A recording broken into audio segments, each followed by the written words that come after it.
কাছে গিয়ে বললাম, মা, বুকের বাম পাশে ব্যথা করছে। মা আমার দিকে না তাকিয়েই বলল, ওয়ার্ড্রোবে 2 নম্বর ড্রয়ারে দেখ, অ্যান্টাসিড ট্যাবলেট রাখা আছে, খেয়ে শুয়ে থাক, ভালো হয়ে যাবে। আমি মাকে বললাম, মা, সব বুকের ব্যথায় গ্যাস্ট্রিকের ব্যথা না, কিছু কিছু ব্যথা হৃদয় ঘটিত কারণেও হয়।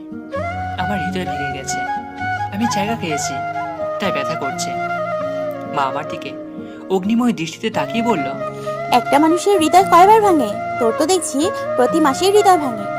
প্রতিবার ছ্যাঁকা খেয়ে এসে আমার সামনে ভ্যাভা করে কাঁদিস। এখন আমার সামনে থেকে যা, মন মেজাজ এমনিতেই খারাপ। তা না হলে হাতের এই গরম খুন্তি দিয়ে তোকে সত্যি জন্মের ছ্যাঁকা খাওয়াবো, বলে দিলাম। মায়ের কথা শুনে মনে হলো মা খুব রেগে আছে, এখানে থাকলে ঝামেলা হতে পারে। তাই মার কাছ থেকে এসে ছোট্ট বোনের রুমে উকি দিলাম। ছোট বোন দেখি টেবিলে বসে খুব মনোযোগ সহকারে পড়ছে। আমি ছোট বোনের বিছানাতে বসতে বসতে বললাম, বোন রে, জীবনটা বেদনাদায়ক, এই জগতে নিঃস্বার্থ ভালোবাসার কোনো দাম নেই। বোন দেখি আমার কোনো কথাতেই পাত্তা দিচ্ছে না, তাই আমি চড়ে চড়ে দীর্ঘশ্বাস ছাড়তে লাগলাম। ওই, তোর সমস্যা কি? তুই আমার রুমে এসে সারের মতো হুশাস করছিস কেন? বোন রে, আমার হৃদয় ভেঙে গেছে।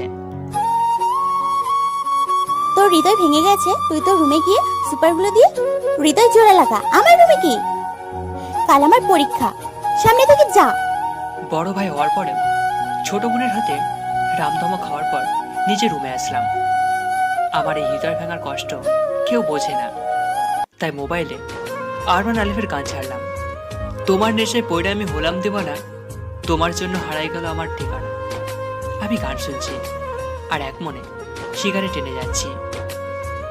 এমন সময় খেয়াল করলাম কে যেন পেছন থেকে কাঁধে হাত রাখলো। পিছন ঘুরে তাকিয়ে দেখি বাবা।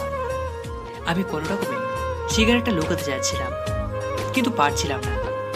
বাবা আমার দিকে তাকিয়ে বলল, দে তো সিগারেটটা একটু দে, এই জ্বলন্ত সিগারেটে দুটো টান দিই। আমি অবাক হয়ে বললাম, বাবা, তুমি সিগারেট খাবে নাকি? হ্যাঁ খাবো। তুমি কেন সিগারেট খাবে? তুই কেন খাচ্ছিস? আমি অশ্রুসিক্ত নয়নে বললাম, আমার হৃদয় ভেঙে গেছে, আমার হৃদয় ভাঙার কষ্ট কেউ বোঝে না, তাই আমি সিগারেট খাচ্ছি। তোর তো ভাঙা হলেও হৃদয়টা আছে, কিন্তু আমার কোনো হৃদয় নেই জানিস, সেই কষ্টেই সিগারেট খাবো। মানে কি?